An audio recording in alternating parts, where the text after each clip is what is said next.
Okay, so tonight we are continuing the amazing teachings of Rabbi Nachman from Breslev in the Holy Sefer Sichot Haran. And tonight's topic is what's called Derech HaLimud. What should be the methodology of a person that's coming to approach Torah, that we want to learn Torah, we love learning Torah, and is there a better approach and a worse approach? Is there an ideal way to approach learning Torah?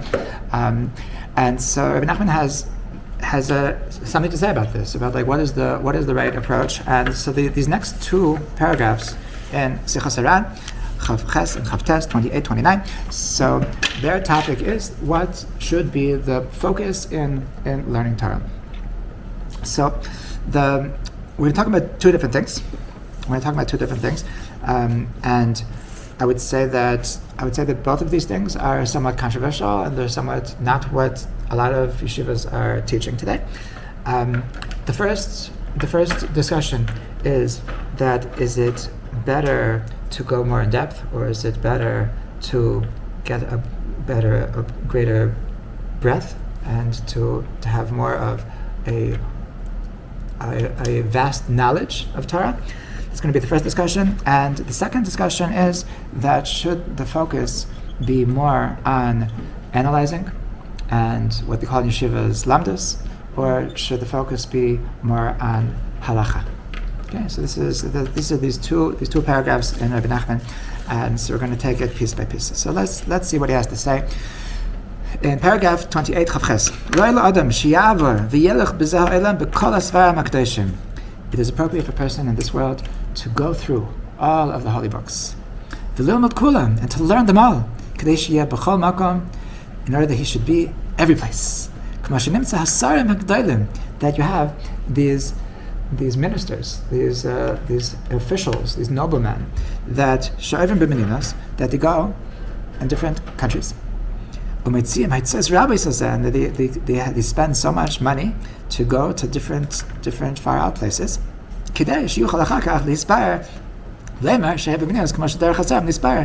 That, and why do they do it? They do it in order that when they come back, so they should be able to boast about the fact that, I was in Spain, and I was in the Caribbean, and I was in there, and I was in Hawaii, and I was in Italy, and I was in Greece, and I was in Dubai, and these people they love being the center of attention, and they love just telling their stories, and I remember when that, and they just love sharing their experiences, and for them it's very worthwhile for these people to spend a lot of money to go to these far out trips, in order that they should be able to say, I was there. So and so was here. That's like to be able to take a selfie and to have a picture of yourself by the Chicago Bean, and to have a picture of yourself next to the Kotel, and to have to yes, just see, it's real. I was actually here because I have a selfie, and so people like to document all of their things and be able to say, look, I was actually there. I was at the Eiffel Tower, and I was at the whatever, and so we see that. Now it's very fascinating that Rabbi Nachman uses this example because he absolutely makes fun of such people. He absolutely would not justify such an approach as being legitimate, and in fact, there's a story that I was just learning recently. One of Rabbi Nachman's stories is called the Ma'aseh Mechacham V'Tam, the story of the simple one and the sophisticate. And it's the entire story, so he's making fun of this sophisticated person. And one of the things about the sophisticate is that he loves just seeing the world. He loves becoming a cultural person. He loves just going to different places in order to eat new kinds of cuisines, and to just see new colors, and to smell new smells. And it's very clear that Rabbi Nachman is laughing at such a person. What do you actually get from such a thing? But he's saying that is something that we can learn from them. That's actually the appropriate way to address Torah. Okay, when it comes to Torah, so it's actually important to be able to have been everywhere, to be able to have a thorough knowledge of everything there is to know about Torah. And that's a very positive thing. And so he says that you should be in all of the holy places of the Torah, Now he says, you know why? Because afterwards, when you die in the next world, so if you were actually in some way connected to all the different things, all the different books, and all the different subjects of Torah in this world, so then in the next world, so then you will be able to be proud, truly, about the fact that you were in all these exotic places. And then he says, because in the next world, so they remind you of everything that you learned in this world. Okay, but we learned a different time, a couple of weeks ago. So he has a teaching about the problem of people that learn and forget. That people are frustrated with the fact that they learn and it just goes in one ear out the other. And he told us that don't worry, that it's okay, it didn't go for nothing, it wasn't wasted, that even if it went in one ear out the other, but on the way it went through your brains. And so it was very cleansing and it was very rectifying, and by the time it came out the other ear, so you were a different person. So it could be that on a conscious level, so it didn't make a difference, but on a subconscious level, so it actually made a very big difference. So now he's saying that now he's saying that because it's there on a subconscious level, so in the next world, so then it's going to be conscious. That because it actually made an imprint on your soul in this world, there is nothing that goes to waste. And because there's nothing that goes to waste, so in the next world, so you're actually going to have it. You're actually, like anything that you ever knew in this world, so it's going to come back to you in the next world. So don't think that just because I forgot, so it went to waste. It's part of your internal memory forever and ever. Okay? I was talking to somebody the other day that Rabbi Nachman writes about your existence in the world to come. Maybe was it here? That a person, so their soul remains alive after they die. And you live forever and ever. So what is your consciousness when you die? Your consciousness when you die is your consciousness when you are alive. So if in this world, so you hated God, you just did it because you read in some book that you're supposed to, so it's going to be spirituality is going to be just as painful when you die. Like don't think that you're gonna die and then you'll get a front row seat in the world to come. That you're gonna get a front row seat and it's gonna be hell for you, because just like you hated learning in this world, you're gonna hate learning in the next world. You're like, can I please go to hell? No, this is your hell. So a person needs to be able to refine their consciousness. The person needs to be able to condition themselves to be aligned with truth, to be aligned with holiness in this world, or else, like, whatever you are in this world is going to be your eternal existence. Like the same thing with character traits. A person that's able to refine their character traits and be able to become a calm person, be able to become a wholesome person in this world. So then, when they die, so forever and ever, so they're calm and they have peace of mind and they're just happy and wholesome. A person that's always agitated in this world, that they're just like everything annoys them and they just constantly snapping at people, so they think that like when they die they're going to finally be at peace. When you die now, forever and ever you're going to be a snappy person, and in this world you can fix yourself. In this world you can do tshuva, and like person could say, I hate this about myself, I wish I could be nicer. I wish I could compliment people more. I wish I could just smile more. Why do I have to be such a And so, like in this world, you can do something. Once you're dead, so then it's over. Then for all eternity, that's going to be your existence. So the Rabbi Nachman is saying that we are creating our eternal existence with everything we do in this world, and the same thing is true for Torah. So every piece of Torah that we absorb in this world, so it's part of our eternal memory, and therefore in the world to come, so it's going to be conscious. Okay, you're going to be aware of everything that we know. Okay, so a couple of points on this teaching. So first of all, that if Rabbi Nachman is saying that you should make an effort to see as much as you can, about the world of Torah, to make sure that there isn't one subject, there isn't one book that you didn't read cover to cover. So he's saying that it's important to get around, okay? And the alternative to getting around is to being super focused on one piece of material. Meaning a person has to choose, how am I going to spend my time? Am I going to spend my time reading lots of books, or am I going to spend my time analyzing something and going very deep? So this is something which is spoken about in the yeshivas. And the truth is that there's a Gemara about it. And the Gemara says in Haran Daf Yudalet that there was a discussion, there was a disagreement in the Gemara. What is better, Sinai or Oiker Haran? Sinai means a person that knows everything. Oiker Haran literally means to grind mountains with each other. Okay, so the concept of grinding mountains means that like whatever you're going to give me, I'll just like grind it up and chew it up and throw it back in you in a way that you won't even know what hit you. That like I'll be like you'll show me something and I'll just like, well, if that's the case, then and like you'll be so confused, like wow, like how did, like it's almost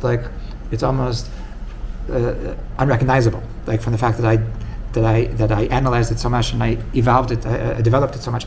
So that's what Oiker Haran. And Sinai means a person that like, what did Moshe learn in Sinai? He learned everything. So Sinai means that you know everything. That a person that's just like he's like like an encyclopedia. Okay. So now obviously there's we have to understand that if a person knows a lot but doesn't really understand anything, so then he doesn't really know anything, right? In fact, I would say that if you know a lot but you don't understand what you learn, then you know less than a person that read less books than you. Meaning that everything that you read, you're actually misunderstanding, so you're actually going backwards in terms of your understanding of Torah. So if you actually don't know how to understand Torah, then you're actually going the wrong place. Nobody would suggest the person should just read and read and read if he's misunderstanding everything. So that's why it's certainly necessary for a person to go to yeshiva for a good amount of years in order that their head is screwed on straight, in order that they're not going to come into the situation that they're just misunderstanding everything, and a person can totally misunderstand everything. And then like this is precisely why even if you're going to go into any kind of learning, if you're going to be a Kabbalist, so you can't be a good Kabbalist unless you learned in yeshiva for a good amount of years. You can't be a good in Chassidus unless you went to yeshiva for a good amount of years. You can't be good in halacha if you didn't go to yeshiva for a good amount of years. There's no area of knowledge that you can become an expert if you don't know how to analyze text. If you don't know just how to understand what you're reading, that you're not going to just like people that take like liberty to just like to just interpret what it says to me. You know what this is, and sometimes they don't realize that Torah is actually a science, and there's ways which are kosher interpretations, there's things which are treif interpretations. Rabbi Nachman writes in one place that it says in Chazal that there's 70 faces to the Torah, Shivim Panim LaTorah. So some like liberals, they take this like that is their motto, that is their life's mantra. There's 70 faces to the Torah. So to you, when it says don't eat milk and meat, it means that you shouldn't have cheeseburgers. But you know what it means to me? It means that the meat inside of your heart shouldn't mix with it. And like you can that's what it says to me. Like and like if you're learning Shakespeare, so then you're welcome to interpret it however you want. But in Torah there's actually rules of like what is a legal way to understand something, what is an illegal way to understand something. Just like any science, you can't go up to physics class and say, this to me this means something else. There's rules. So obviously we're not talking about is it that should I just read as much as I can, or should I try to understand what I'm learning? Of course, if I don't understand what I'm learning, then it's meaningless. But even once I understand something, I can understand something on a simple level, and I can understand something in a more deep analytical level. So that's where the question is. That Oiker Haran means that should I superanalyze things, and Sinai means that should I get a better breadth of Torah, of to know more information. And interestingly, the Gemara has a decisive answer, and the Gemara says that Sinai Adif, that it's actually better to know more. Because everybody needs the guy that sells wheat. Okay, what does that mean? That the person that knows a lot, so he has statements, he has Torah, he has teachings. A person that's awesome in analyzing, but the only thing that he's been learning, I have a friend that his grandfather was a Biktam Chacham, and his grandfather wrote like 5 or 6 books, 5 or 6 Sfarim. Each Sefer was on 1 page of Gemara. So he has a 300-page book on the first page of Bava Metzia, and he has a 300-page book on the first page of Kiddushin. It's fascinating. It's fascinating, but so it could be that he did this later in life after he already knew the Halshas. But like you can imagine a person that's the way they learned. Okay, that's the way, like since their second year of yeshiva, that's the way they learn. That they learn a daf a year. Okay, so this guy, so he's a big expert in the 2 dafs that he's learning, the 2 pages that he's learning. But if you have a question on the other 99.9% of Torah, so then he has no clue. So it could be that he's awesome at analyzing, but he just has no idea what to answer when it comes to the vast majority of Torah. So that's why, that's what they mean. That like everybody needs the guy who has the goods. Okay, it could be that if we want to interpret something, then you're not going to be the most talented at being able to interpret it in the deepest way, but at least you know what we're talking about. Like it could, there's plenty of things that don't need deep analyzation.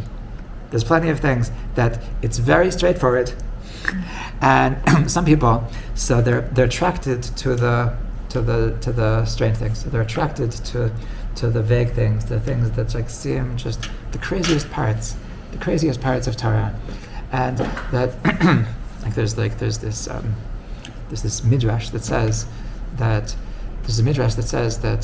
a person that touches a dead body is tameh, is spiritually impure.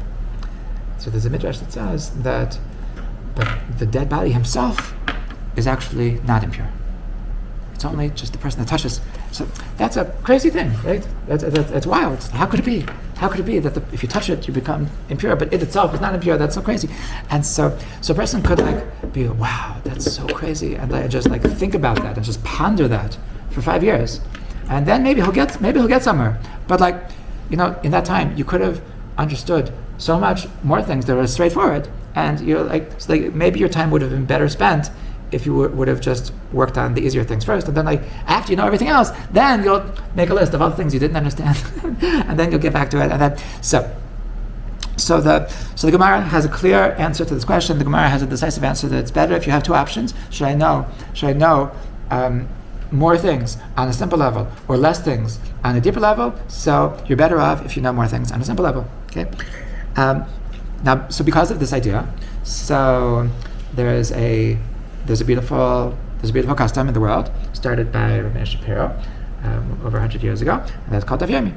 Okay, the idea of Daf Yomi is that a schedule to learn Gemara a daf a day, and in every 7.5 years, so they finish the entire Shas, they finish the entire Gemara, and it's a very amazing thing. And some people find it's too fast. Like sometimes it's like they have alternative things. They do like an Amud a day. Sometimes they do like a Daf Yomi, except for Friday Shabbos. But the idea of just covering a lot of ground and just being able to go through the entire Shas, to know that like to stand at the end and say, wow, I know the entire oral Torah. I've seen once. I know everything there is to know about the Gemara on a simple level. And like nobody's thinking that now I'm the king of the world. Nobody's thinking that now I'm God's gift to mankind. But it's so awesome to be able to say that yes, like there isn't, nothing's going to shock me. You're not going to say Gemara and that what. And it's not going to happen because like I've already been exposed to everything there is, and like sometimes you hear things like. Sometimes you hear things like, are you serious? Like that's a Jewish thing, and so like if you've been through the entire thing, so then you know something about everything. On some level, you know the entire every discussion that's going to be at the Gemara in Chabad. So they have a similar thing that there's that they have a schedule to learn the Rambam every day, and there's like some of them do that every single year that they finish the entire Rambam.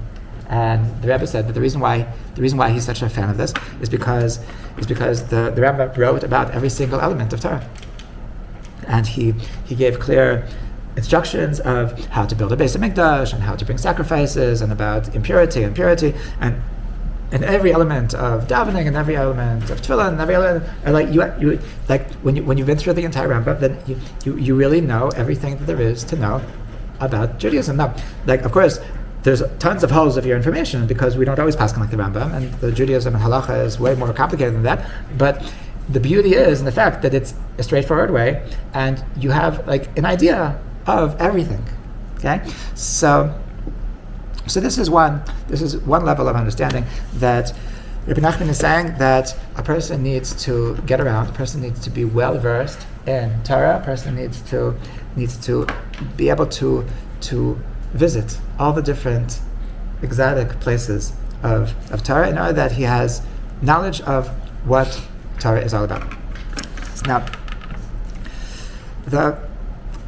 why is this? Why is this? So there's a beautiful midrash that it says in the pasuk. There's a pasuk in Tehillim Yotes that we say this on Shabbos. Torat Hashem Temima Meshivas Nefesh. Torat Hashem Temima Meshivas Nefesh. We sing this on Simchas Torah. That Torat Hashem Temima means that the Torah of God is complete, and it's Meshivas Nefesh. And what does it mean, Meshivas Nefesh? It gives you back your soul. It gives you back your feeling of self. It gives you your sanity. That's really what Meshivas Nefesh is. That like I'm freaking out. Like I'm just so anxious. I just feel like I'm lost. And Meshivas Nefesh, it sits down. It sits down my soul in order that I have peace of mind. And so the Midrash says as follows. The Midrash says, Emasai hi Meshivas Nefesh. When is the Torah giving you this yeshiva das? When is the Torah able to give you this peace of mind? Kishehi Temima. When it's complete.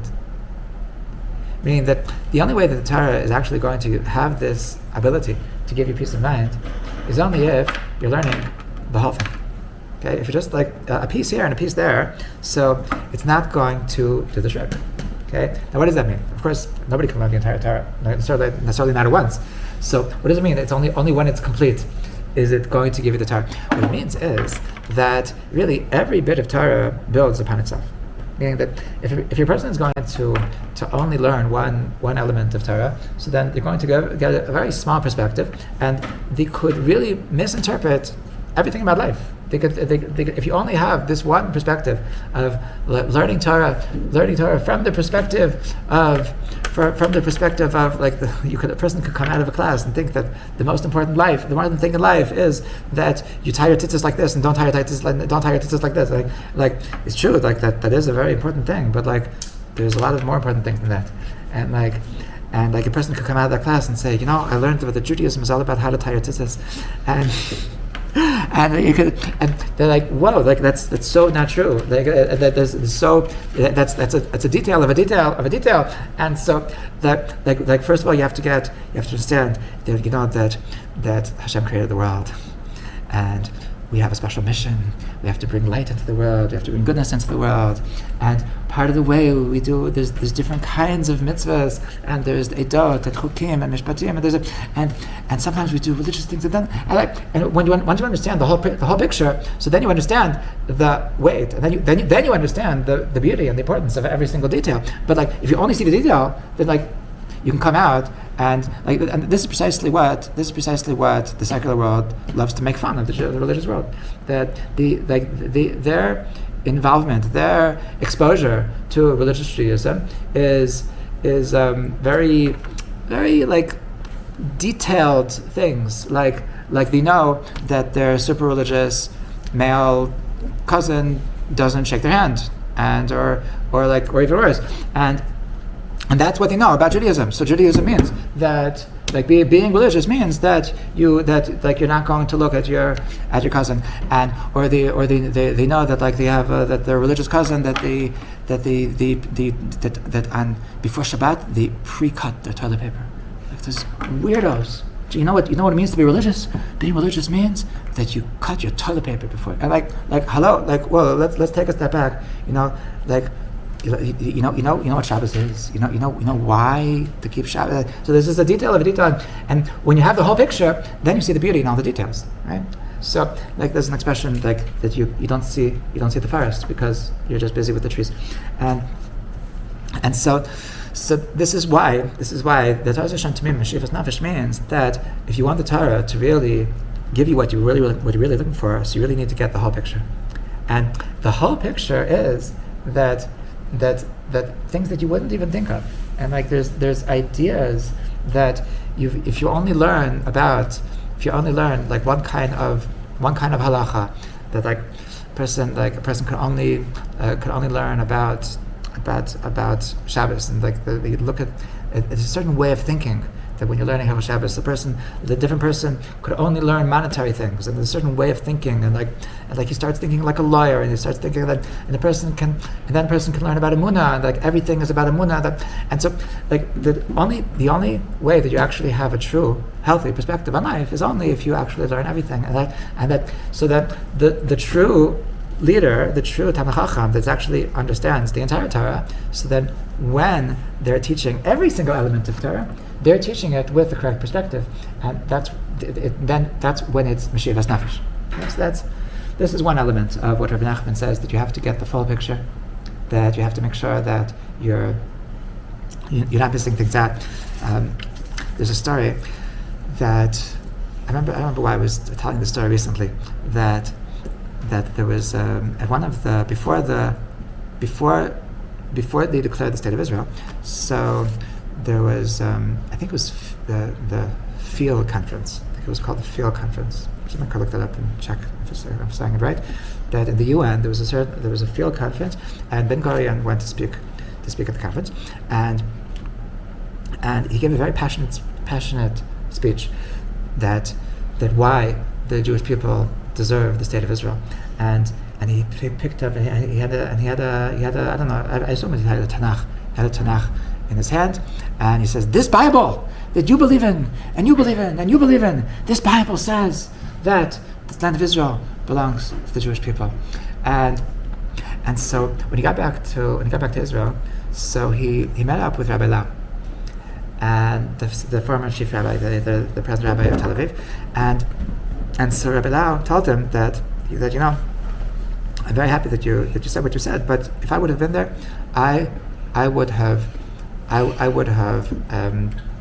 debunked your speech. I don't think that your speech made any sense.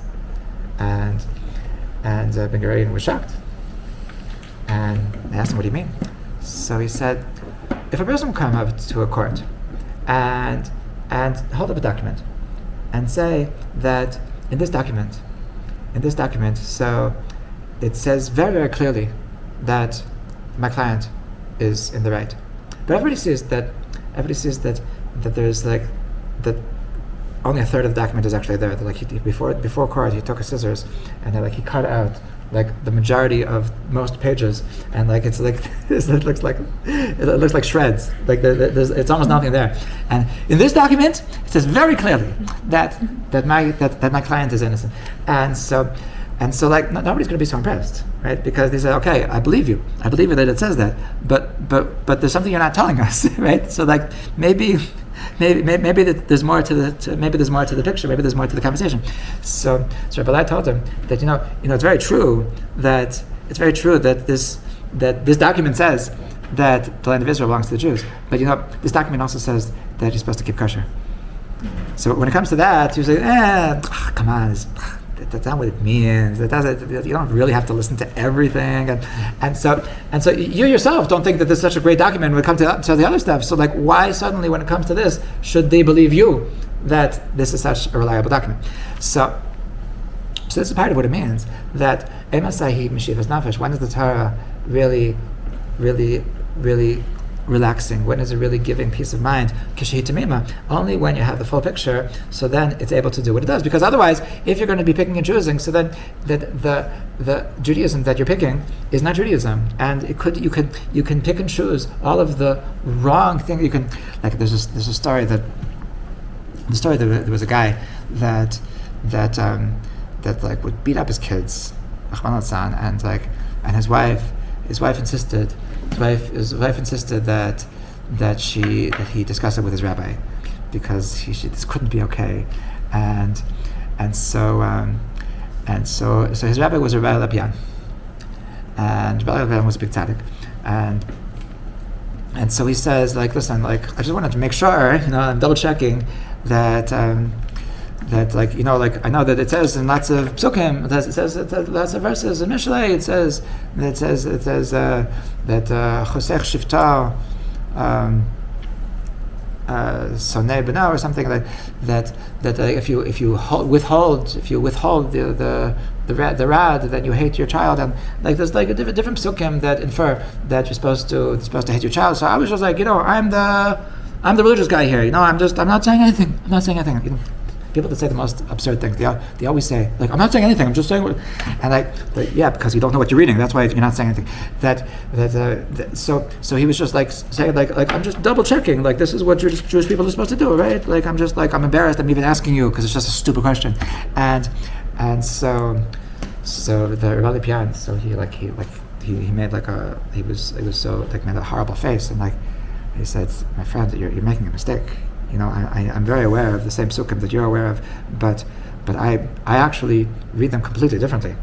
That I see over here that Shlomo Melech sees a father that their kid is doing everything wrong, and he's just saying, like, just let him be. We don't believe in discipline. We don't believe in guiding our children. I just love him. I just want him to be happy. If what makes him happy is to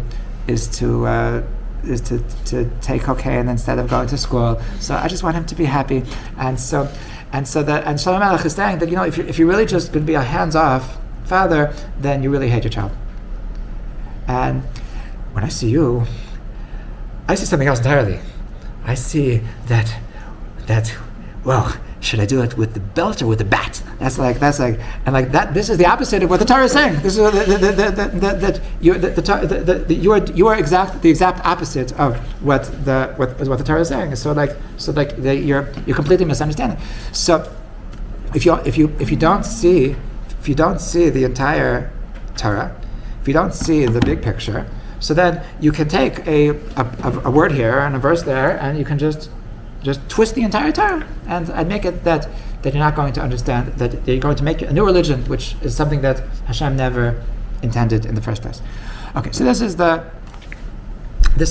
first idea of to have a good knowledge of as much as you can about Torah, to be able to have a full picture, to be able to understand what Torah has to say about every single element of life, and to look at every element of life from all the different perspectives, and to understand that there is no element of life that there isn't a Torah way to do it, and only when you analyze all the ways that Torah looks at every element of life do you really get the full picture of how Hashem wants the world to look. Okay, so this is why it's really important to learn a lot, and you shouldn't say, like, well, this isn't relevant to me, because even if it's not relevant to you, but it gives you a perspective of how the Torah, i.e. God, how He looks at this situation. Now, there's an idea that it's very abused word. That the word is das Torah. Das Torah literally means the opinion of the Torah, the knowledge, the knowledge of the Torah, the wisdom of the Torah. So people use this term to mean that whatever the rabbi says, so that is the Torah speaking. Okay, so you can't disagree with the rabbi, because it's the Torah speaking, and so they take this to understand that rabbis never make mistakes, and take this to mean that you can never disagree with rabbis. And now, like, I'm all for rabbis. I'm myself a rabbi, but what does it actually mean? What does it actually mean that to, like, the concept of das Torah, the concept of that when you need advice to ask a rav. So I think there's a misinterpretation of this idea, and that is that whenever you ask a Rav, so whatever he said is. Okay, and that's something that there's absolutely no source for such a thing. So I once asked when I was very young, I asked Rav Schachter, what's this idea of Das Torah, and he said something very very simple that it's so obvious that I don't understand why this isn't famous, but he said that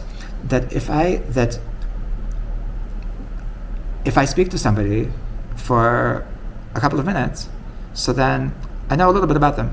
So if you ask me what would this person say about something else entirely, so then I don't really know because I just speak to them for 5 minutes.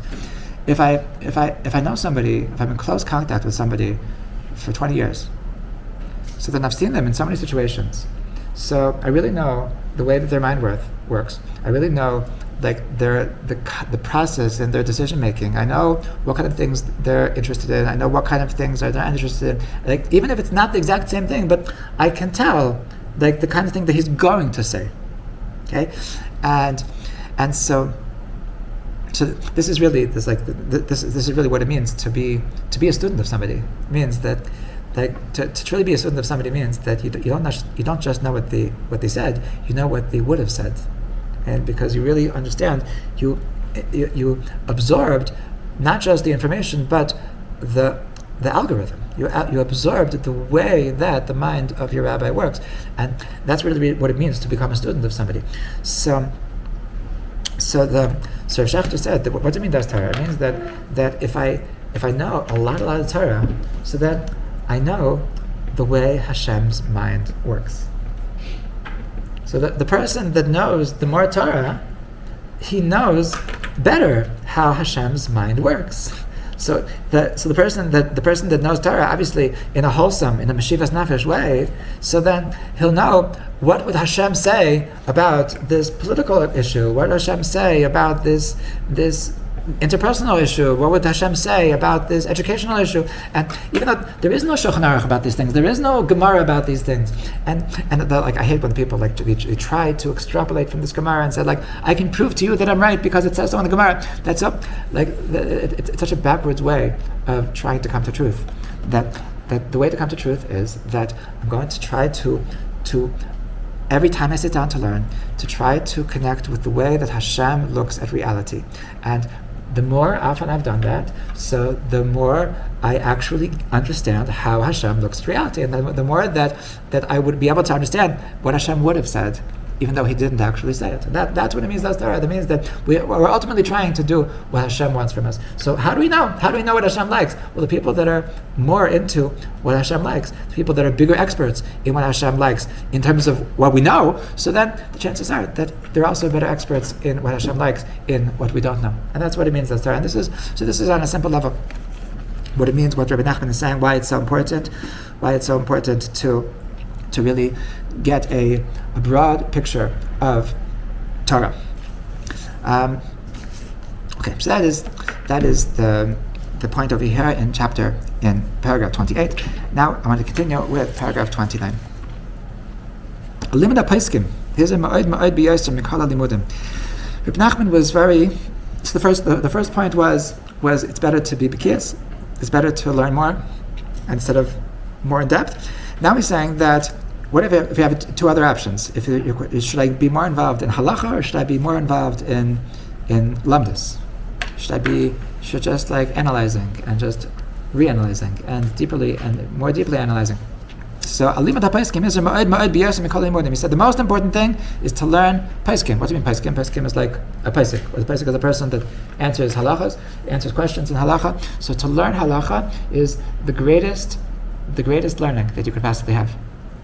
Okay, even bigger than the Likutei Moharan, even bigger than learning Rabbi Nachman. And the truth is that this is actually somewhat unique in Breslev Chassidus. Breslev is known that they're really into halacha. And Rabbi Nachman famously said that I prefer that you erase all of my books. Erase them, just burn them, that rather than erase one line from the Shulchan Aruch. That the Shulchan Aruch is the holy of holies, The Shulchan Aruch is the Kodesh Kodashim, and it's better if you have to, if learning all of my books is going to cause one line of Shulchan Aruch to be blocked out, to be whited out, so then it wasn't worth it. And that's why there's an interesting thing that when you think about Hasidim, so you generally think about one of the first things that comes to mind is the latest minyan in town, right?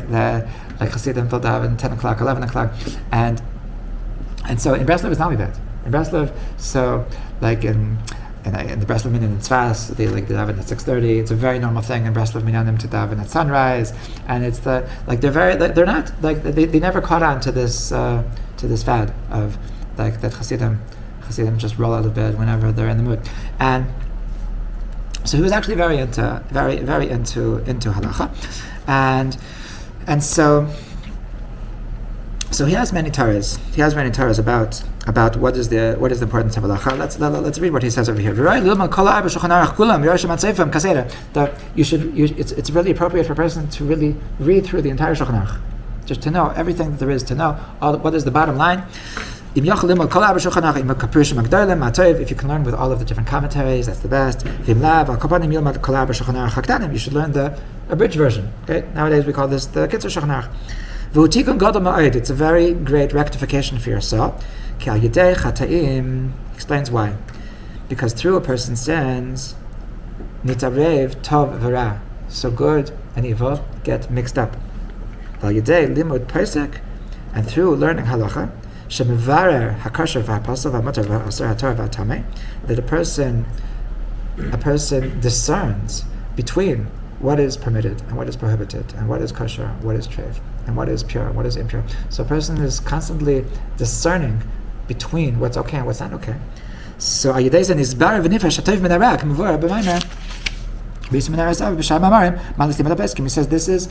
is what a person accomplishes when he's learning halacha, that really the beginning of this problem is from the sin of the tree of knowledge.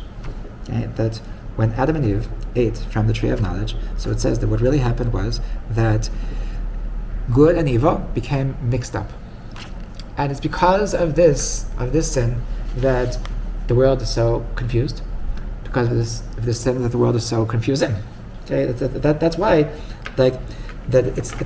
life is not so black and white. And in every good thing that there is to do, you'll be able to find 5 or 6 reasons why it's not a good idea. And in every bad thing to do, you'll be able to find 5 or 6 reasons why it is a good idea.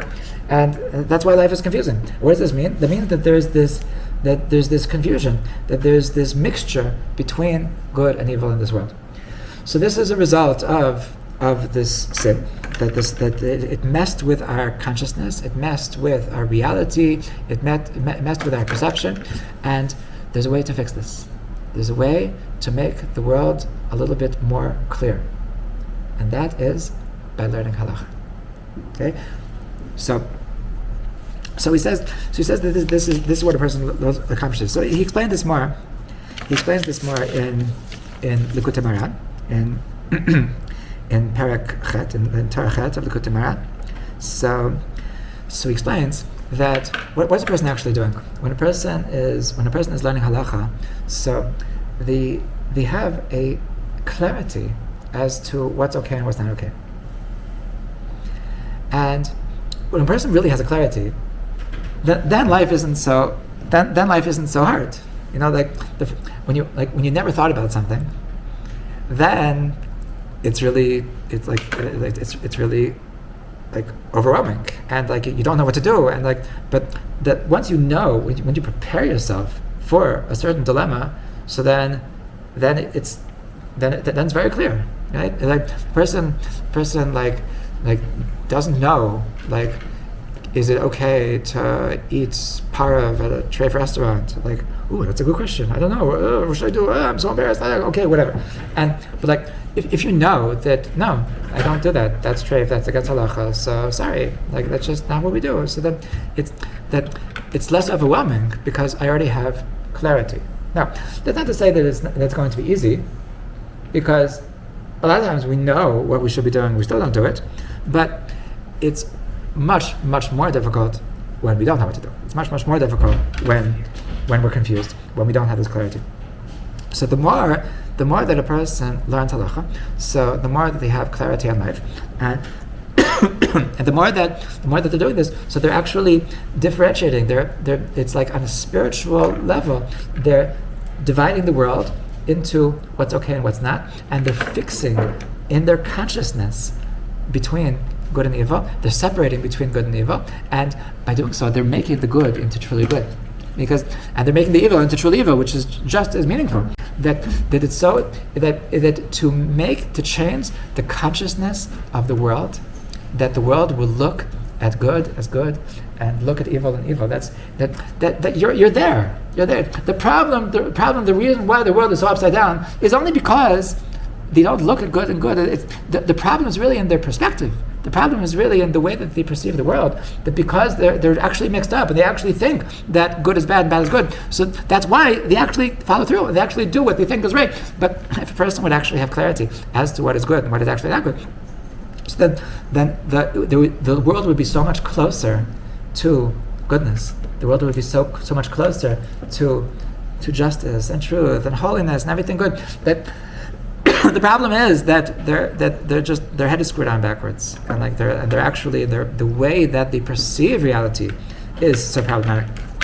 So this is why on a spiritual level, when a person is learning halacha, so he's actually fixing the world by changing the perspective, by changing the consciousness that the world perceives, the way that the world looks at things, that with our consciousness, with our collective consciousness, we create a reality. Okay? Meaning that the more that as a collective race that we look at being nice as a way of succeeding, or being a positive thing, that as much as you have a society that what's cool is to put people down, so that creates the reality. It starts in their heads. It starts in their consciousness. So learning halacha, it changes our consciousness, it changes the collective consciousness of the Jewish people, and as a ripple effect to the entire world, that to have a clarity of what is right and what is wrong, and what is the way that things are supposed to be done. And this is what halacha is all about. There's a famous teaching that Rabbi Nachman brings from the Arizal that that we say in Mizmor L'Seidah, Hariu Lashem Kol Haaretz, that all of the land should cry out to Hashem in praise. So the Arizal writes, Hariu Lashem Kol Haaretz is an acronym of halacha. Hariu, hey, Lashem, Lamed, Kol, Chav, Haaretz. Is hey, it spells halacha. So what is halacha? Halacha is Hariu Lashem Kol Haaretz, that the entire world should cry out to Hashem. Because really, what is halacha? Halacha is that in a practical sense, in practical life, how to live life practically according to Hashem. That what is the will of God in every single area of life? What is the will of God in every single experience? What is the will of God in every single interaction? And so that's what halacha is. So by learning halacha, so we are learning how the world can cry out Hashem's glory. And that's what halacha is all about. So for this reason, because halacha is so critical, so that's why Rabbi Nachman is saying that if you have an option of either learning something which is esoteric or learning something which is going to be practical, so you should always give precedence to something practical. And this is something that the Lubavitch Rebbe would love to say, that the word Torah is coming from the word hora'ah, which means instruction. It means like the word Torah means instructions. It means like the very essence of what Torah is a how-to guide to life. Okay, so if a person is going to be learning, and there's nothing that comes out of his learning, so then there's something very twisted about that. Like if nothing's going to change in any way of the way that you act, and even in a theoretical, hypothetical way, so then that's not Torah. That's not Torah. So the Mishnah says in Pirkei Avos that one of the important critical things in learning Torah is lomed al manat lasot, is to learn with the intention of with the intention of fulfilling.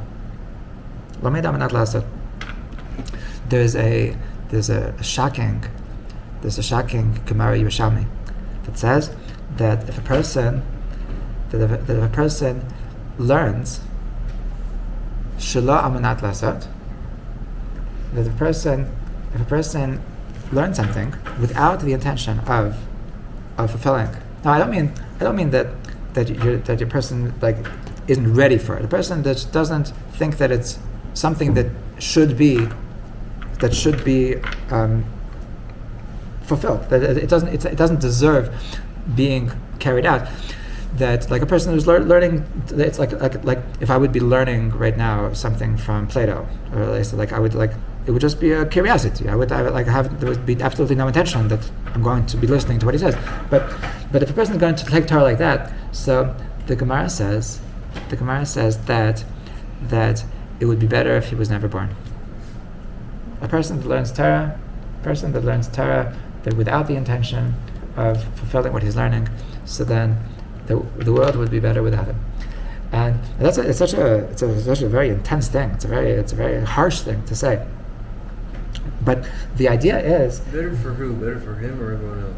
Probably both. But more importantly him. I think the main point is that better for him. But it's still very harsh. And so the idea is that if a person is looking at Torah as just like an interesting document, it's just like a fascinating piece of literature from medieval times or from ancient times, so that is the greatest disgrace to God. That like God is telling you what you're doing in this world. God is telling you how to bring fulfillment and how to fulfill your mission, and you're saying, "Oh, that's such an interesting piece of literature." That's like it's the rude thing that you could possibly say. Like it's the most offensive thing that you could say to God. He's literally telling you how to live your life and how to succeed, and you're saying, "Oh, that's such a fascinating piece of literature." So this is why the Torah is all about actions, and Torah is all about practicality, and that's why Rabbi Nachman was very into halacha, and that's why Rabbi Nachman would say that this mentality that the more that you're into spirituality, the less that you should be into halacha, is very twisted. And I do think that this is somewhat of a misconception in the world, and like that in general that when you think about Hasidim, so you think about like that they're less careful about davening on time, they're less and like eating before davening, and the different lots of halachos that fall off like that, and Rabbi Nachman and especially like in some places they'll tell you straight out. Yeah, we don't follow that halacha. We don't follow that halacha because I think that my davening will be better if I don't follow that halacha. If it works according to the guidelines of halacha, so great. But if it's not what halacha says, so who asked you to have a better davening? Hashem just asked you to follow halacha. Hashem is telling you how to, like, this is like the purpose of your life is not to feel so connected and that to have a pleasant experience. That the purpose of your life is to do what you're supposed to do. So like you don't have the right, you don't have the prerogative to say like I think Hashem wants me to do this because like when I do that, it's just Hashem actually told you what He wants you to do, and of course, like to every rule there's an exception. Like sometimes a person, if he follows halacha, it's going to cause him to hate Hashem. It's going to cause him to really have deep resentment, and eventually he's going to give everything up. And so that situation, so of course it's different. But like as a guide to life, as an approach to halacha, a person can say, I'm going to follow halacha when it's pleasant to me. So that I think that's what Hashem wants me to do because Hashem knows that I don't like stress in my life. So like you have to be careful before you do this. And Rabbi Nachman, I don't think Rabbi Nachman would think that a person should ever be lenient on halacha because he wants to attain spiritual heights. I want to finish with a story that this is there was a crazy scandal about 10 years ago about a guy in Tzfat that his name was Ezra Scheinberg, still alive, and so he was a horrible sex offender, and he did lots of horrible things to women in the name of being a spiritual healer, in the name of fixing them and healing them and getting rid of their bad omens, and so how did he get caught? He got caught because a woman was innocently speaking to another rabbi in Tzfat, Reb Shmuel Eliyahu, and she was saying something about that he was asking a certain halacha, and she said innocently that I know that you're a Kabbalist, so I understand that are you giving me these leniencies because you're a Kabbalist? Because I know that there's things that Kabbalists do that other rabbis don't do. And Rabbi Leila was said, excuse me, what are you talking about?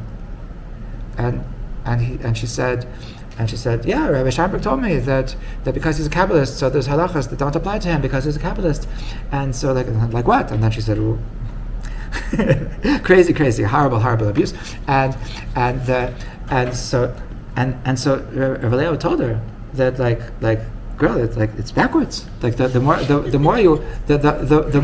holier you are, the more spiritual you are, the more chumras there are. It says in the beginning of the Zohar, it says in the beginning of the Eitz Chaim that before the person learns Kabbalah, so they need to take upon extra stringencies that other people don't have to take. That the more close you are to Hashem, the more you have to be careful about the practicalities and the rules and the stringencies, and that this concept that I want to feel spiritual, I want to feel connected, therefore I don't have to be as careful about halakha. So that's very antithetical to the Torah. It's very antithetical to true kedusha. It's very antithetical to what Chassidus is truly about.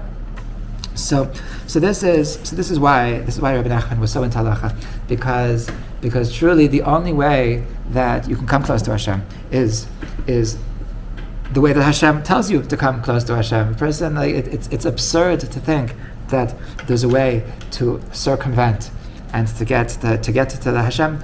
Hashem tells you that the way to come close to me is by doing mitzvahs, and you say, okay, Hashem, I don't like your mitzvahs, but I'll do breath work.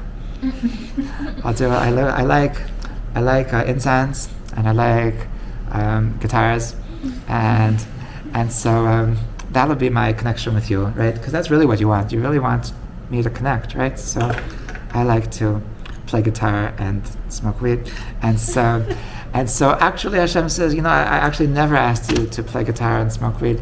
I just asked you to follow mitzvahs, and I just asked you to do your mission in life, and that's really why having a focus on halacha is such an important thing. And this is also a critique on the way that in some yeshivas they teach that they teach you that it's not about what comes out of here, that it's not about how to change the way that you look at life, how to change the world, the way that you look at reality, and a person can get into this way of thinking that the only thing that's important is the fact that I have 5 different ways to look at something. And now what? Now I can just confuse anybody. Now anybody who wants to talk to me about this idea, about this subject, so I'll just be able to just run circles around you and help you understand that really you don't understand. And he thinks that he got somewhere. He thinks that he got somewhere because now he can confuse anybody. And the truth is that he was better off before he was learning. He was better off when he had clarity. He was better off when he actually knew how to look at the world, when he actually knew what the Hashem is actually trying to say. So a person has to know that it's very important to understand things properly. It's very important to understand things in depth. But if learning in depth is actually going to give you less of a clarity on what you're learning, so then it's taking you away from Hashem. It's not bringing you closer to Hashem. Okay, l'chaim, everybody. Thank you.